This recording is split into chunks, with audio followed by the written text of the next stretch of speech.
Right. So, what is your name? Hi, my name is Perry Chacon. I'm one of the directors at Monaco Middle School here in Las Vegas and the director at the College of Southern Nevada, mariachi. Okay. Cool. And so here you're doing mostly vocal coaching for this conference, right? Yeah. That's your specialty. Yes. Awesome. So can you tell me a little bit about your training that led you up to this point? Yeah, I started in middle school. Started in middle school. Started in 7th grade in San Diego In a mariachi program or in choir program? in a mariachi program. Okay. I didn't start singing until I was a sophomore. Okay. And the only reason why was because my mariachi teacher made me sing because I was getting bored on the guitar. Yeah. Okay. So Oh, gave me okay. another challenge, you know. So I started in middle school and high school. I was part of mariachi Chula Vista. Interesting fact, my teacher was not Mexican. My teacher was actually Swedish. His name is Mark Fogelquist. That was Okay. my teacher. So I actually have never had a Mexican mariachi teacher.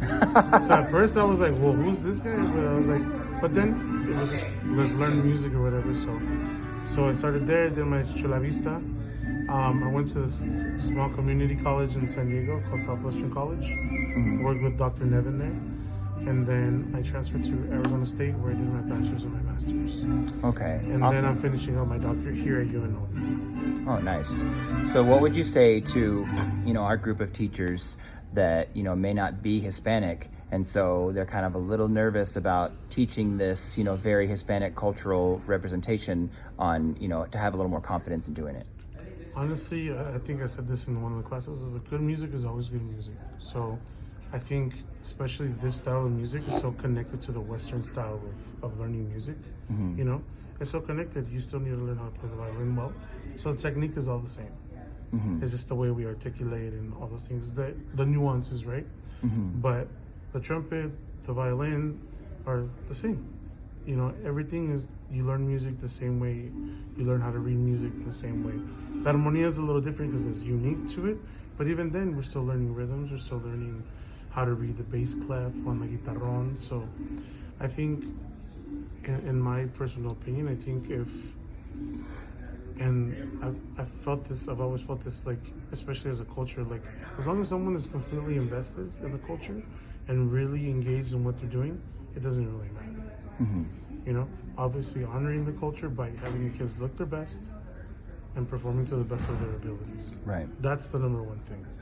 So for us that don't necessarily know all the nuances, if we just play the notes on the page with a good sound, at the end of the day, that'll be okay. Like, no one's going to be upset about that. Absolutely. But I mean, think about it. When does the way we play Mozart, is it written on the page? Yeah. It's not.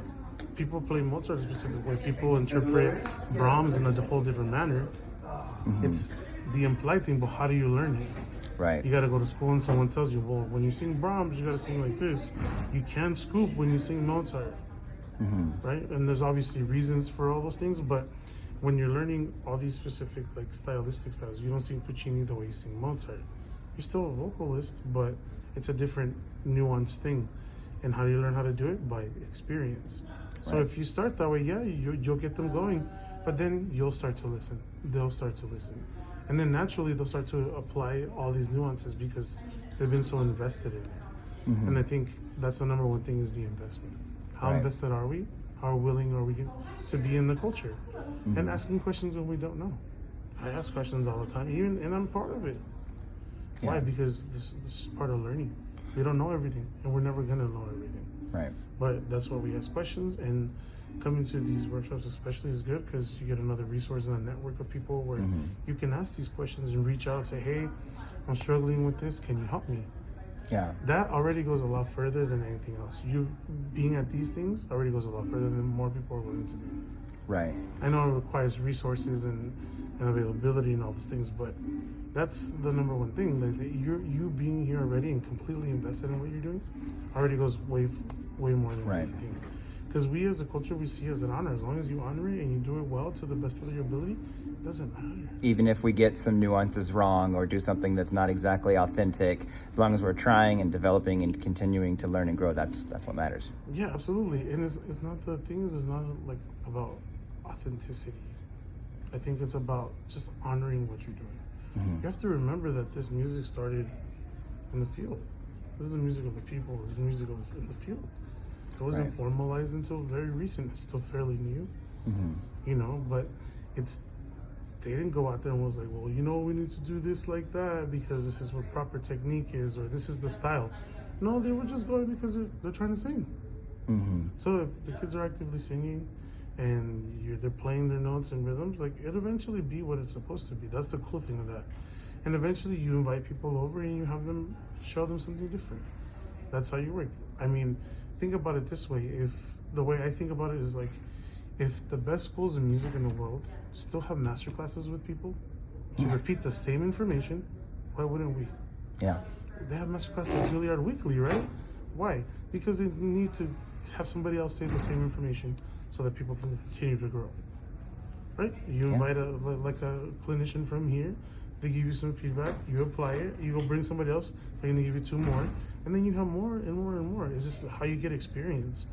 So learning a new style. But as long as as long as you're invested and you're willing to be a part of it and, you know, not try to change it.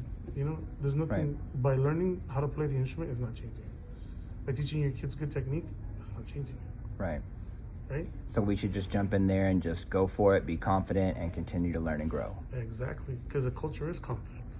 It's all about being confident. Yeah. Right? So if you go out there and do it, I promise you'll get the results that you want. Awesome. And that's the number one thing, is that going and doing music well. Good singing is good singing, regardless. Healthy singing is good singing. Good playing, intonation, all that stuff, it's all important. If you don't have it, you can never develop those nuances in the first year group, for example. Beginners always sound like beginners, no matter what they play. You know, they can get better and do things well, and if you have more help, you can do that. So, but eventually, as you begin to develop your programs and you can stay the investment, things will get better. And you'll find ways to ask questions for clinicians and say, hey, come by and give us some feedback. Yeah. You know, some of us get invited to go and do like all city and all state in different parts of the United States, and they're still learning the same music, but we provide maybe 1 or 2 things. But the kids need to know something different. Yeah. They need to know. They need to hear somebody else say the same words. Right. Like I was saying, and that's the point of it. Like, the only way you're gonna learn how to do it is through the investment, through having people there, asking questions. And then when you don't know something, there's nothing wrong. There's nothing wrong with asking questions, because that's how you grow. So, Okay. I know I went around the same topic, but it's the most important thing. Is like, no one's gonna know that you're not trying.